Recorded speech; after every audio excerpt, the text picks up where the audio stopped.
Bismillahirrahmanirrahim. Assalamualaikum warahmatullahi wabarakatuh. Halo teman-teman, perkenalkan saya Anissa Nurul dengan NIM 21040450024 dari kelas C, Program Studi Bimbingan dan Konseling, jurusan Psikologi Pendidikan dan Bimbingan, Universitas Negeri Makassar. Nah, pada video kali ini saya akan menjelaskan terkait materi keterampilan empati dalam bimbingan dan konseling. Selanjutnya, jadi keterampilan empati dalam bimbingan dan konseling itu sangat perlu atau sangat dibutuhkan oleh seorang konselor karena ini merupakan keterampilan utama yang harus dipegang oleh konselor itu sendiri karena ini akan memudahkan proses konseling.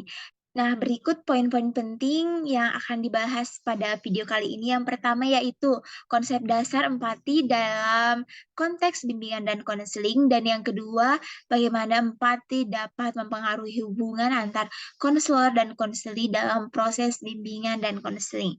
Yang ketiga, kendala apa saja sih yang dialami konselor dalam menerapkan keterampilan empati ini. Dan yang keempat, upaya yang dapat dilakukan oleh seorang konselor dalam meningkatkan keterampilan empati.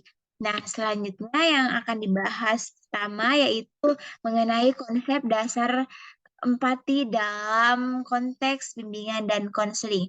Nah, jadi di sini menurut Menurut Rogers, empati merupakan suatu bentuk atau suatu proses yang kompleks bagi seorang konselor.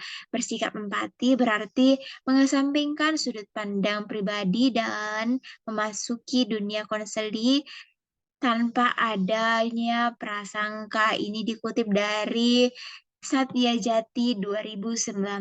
Jadi menurut ini kita sebagai konselor itu harus mengesampingkan pandangan pribadi kita. Jadi kita harus merasakan apa yang sedang dirasakan oleh konseli. Bagaimana kita menampakkan bentuk empati kita dalam proses konseling itu sendiri. Nah, selanjutnya masih tentang konsep dasar empati itu sendiri. Jadi, empati adalah kemampuan untuk memahami dan merasakan pikiran, perasaan, dan pengalaman emosional konseli.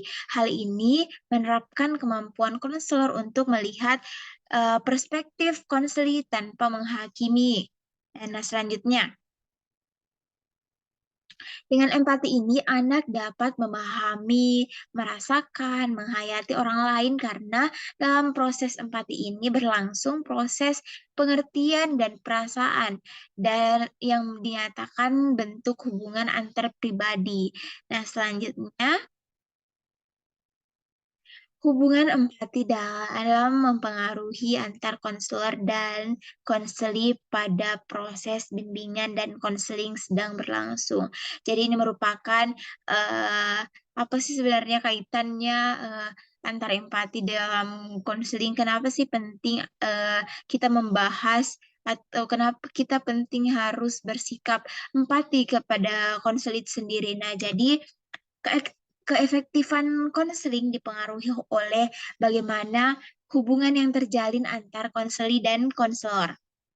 Jadi, hubungan yang terbangun dengan baik dari awal sesi konseling ini akan sangat menentukan keberhasilan proses konseling yang dilakukan yang dalam membangun hubungan yang baik. Ini juga merupakan model model awal konselor agar dapat membangun kepercayaan, membangun keterbukaan konseli, dan kenyamanan konseli.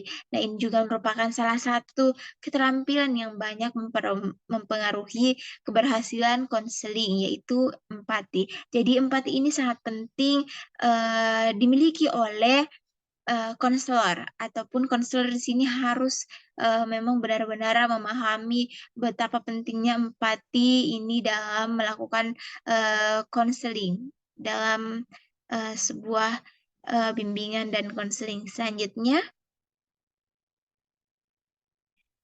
Nah, jadi dalam membangun hubungan yang baik antar konseli dan konselor dalam konseling, dibutuhkan keterampilan komunikasi yang tepat.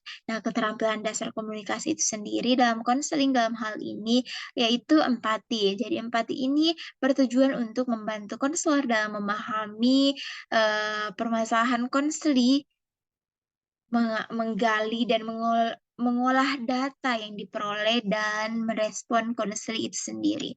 Selanjutnya, kendala yang dialami konselor dalam penerapan keterampilan empati itu sendiri. Yang pertama ada konselor masih memerlukan pelatihan keterampilan empati. Jadi empati ini dapat ditingkatkan melalui pelatihan-pelatihan. Beberapa konselor juga masih perlu menjalani pelatihan ini dalam rangka meningkatkan kemampuan empatinya. Jadi tidak serta-merta kita sudah mempelajari empati ini, kita sudah mampu menerapkannya. Jadi kita harus juga sering-sering melakukan pelatihan-pelatihan agar kita bisa terlatih dalam melakukan ataupun dalam bersikap empati kepada konseling itu sendiri. Nah, yang kedua yaitu kurangnya pemahaman mengenai pentingnya keterampilan empati. Jadi beberapa konselor di sini masih belum menyadari pentingnya empati dalam proses konseling, dan beberapa konselor juga yang seperti ini belum memprioritaskan konseling. Jadi dia maksudnya di sini masih memikirkan atau masih mementingkan pikirannya terhadap konseling tanpa memikirkan ataupun tanpa memperlihatkan bentuk empati ataupun sikap empati kita kepada seorang konseli. Yang ketiga, kendalanya dalam proses komunikasi. Jadi kendala-kendala yang timbul dalam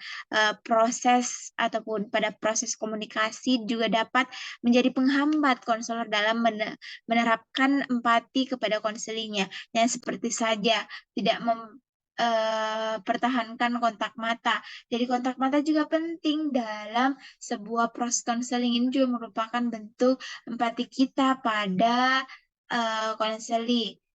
Selanjutnya yang keempat yaitu kurangnya dukungan dari sesama konselor. Jadi konselor juga yang tidak mendapatkan dukungan dari sesamanya, mereka cenderung merasa asing dalam pekerjaan mereka. Jadi tentunya beberapa konselor juga memerlukan yang namanya dukungan dari sesama konselor untuk melakukan empati kepada konseli agar lebih efektif dalam penerapannya. Nah, selanjutnya setelah membahas kendala-kendala, nah berikut upaya yang dapat dilakukan uh, dalam meningkatkan keterampilan empati seorang konselor. Yang pertama yaitu mengikuti pelatihan empati seperti yang telah dijelaskan tadi. Jadi pelatihan empati ini bertujuan agar konselor dapat meningkatkan keterampilan empati mereka kepada konselinya.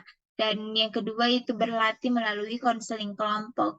Nah, di sini konseling kelompok juga dapat merupakan salah satu cara yang efektif yang digunakan konselor dalam meningkatkan kemampuan empati konselor karena dalam bimbingan kelompok itu sendiri memungkinkan konselor menerapkan empati dengan banyak konseli sekaligus.